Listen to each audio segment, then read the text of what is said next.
14 वर्षीय हकीकत राय विद्यालय में पढ़ने वाला एक सिंधी बालक था। एक दिन कुछ बच्चों ने मिलकर हकीकत राय को गालियां दी। पहले तो वे चुप रहा।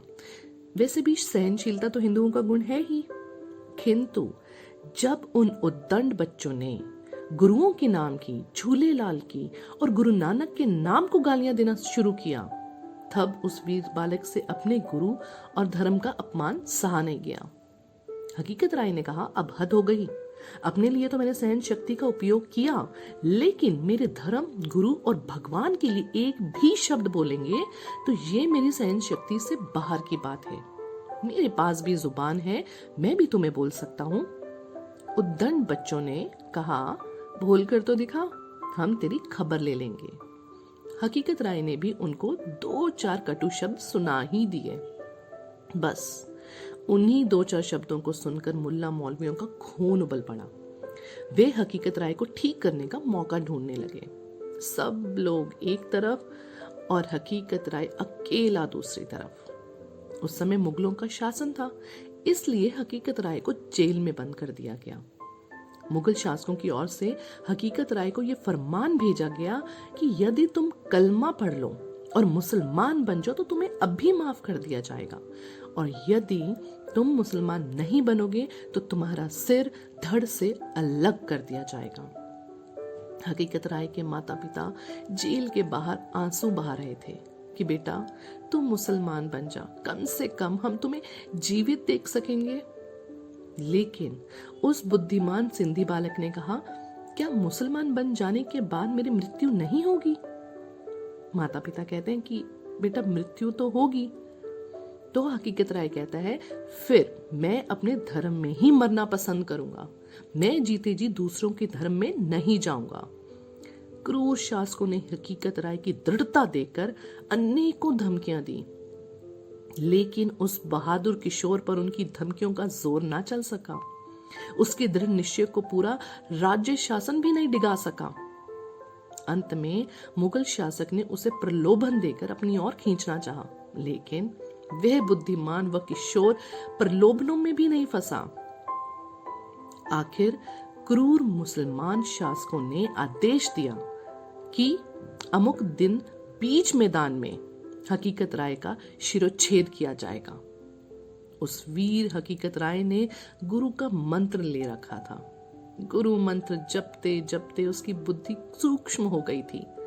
वे 14 वर्षीय किशोर जल्लाद के हाथ में चमचमाती हुई तलवार देखकर भी जरा भी भयभीत नहीं हुआ, वरन वे अपने गुरु के दिए हुए ज्ञान को याद करने लगा कि ये तलवार किसको मारेगी, मार मार कर इस पंच भौतिक शरीर को ही तो मारेगी, और ऐसे पंच भौतिक शरीर तो कई बार मिले और कई बार मर गए। तो ये तलवार मुझे क्या मारेगी? मारेगी नहीं। मैं तो अमर आत्मा हूं, परमात्मा का सनातन अंश हूं, मुझे ये कैसे मार सकती है?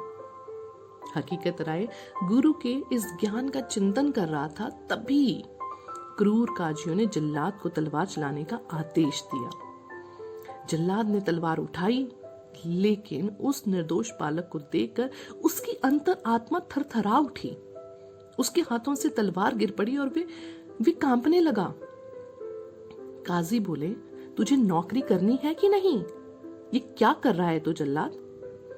तब हकीकत राय ने अपने हाथों से तलवार उठाई और जल्लाद के हाथ में स्वयं थमा दी।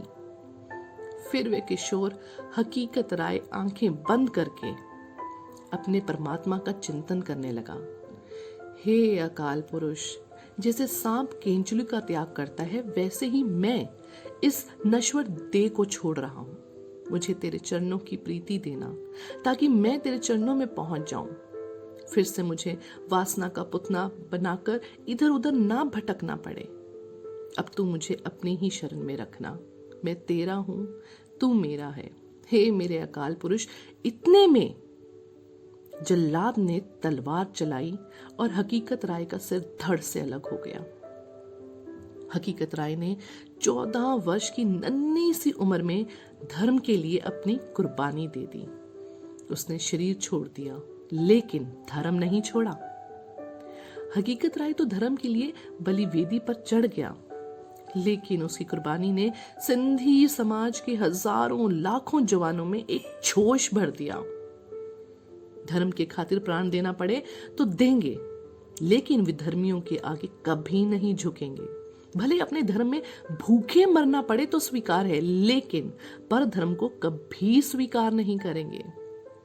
ऐसे वीरों के बलिदान के फलस्वरूप ही हमें आजादी प्राप्त हुई है, और ऐसे लाखों हजारों प्राणों की आहुति द्वारा प्राप्त की गई इस आजादी को हम कहीं व्यसन, फैशन एवं चलचित्रों से प्रभावित होकर गंवा नहीं दें। अब देशवासियों को सावधान रहना होगा। प्रत्येक मनुष्य को अपने धर्म के प्रति श्रद्धा एवं आदर होना चाहिए। भगवान श्री कृष्ण ने भी कहा है, अच्छी प्रकार का आचरण किए हुए दूसरे के धर्म से गुण रहित भी अपना धर्म अति उत्तम है। अपने धर्म में मरना भी कल्याणकारक है।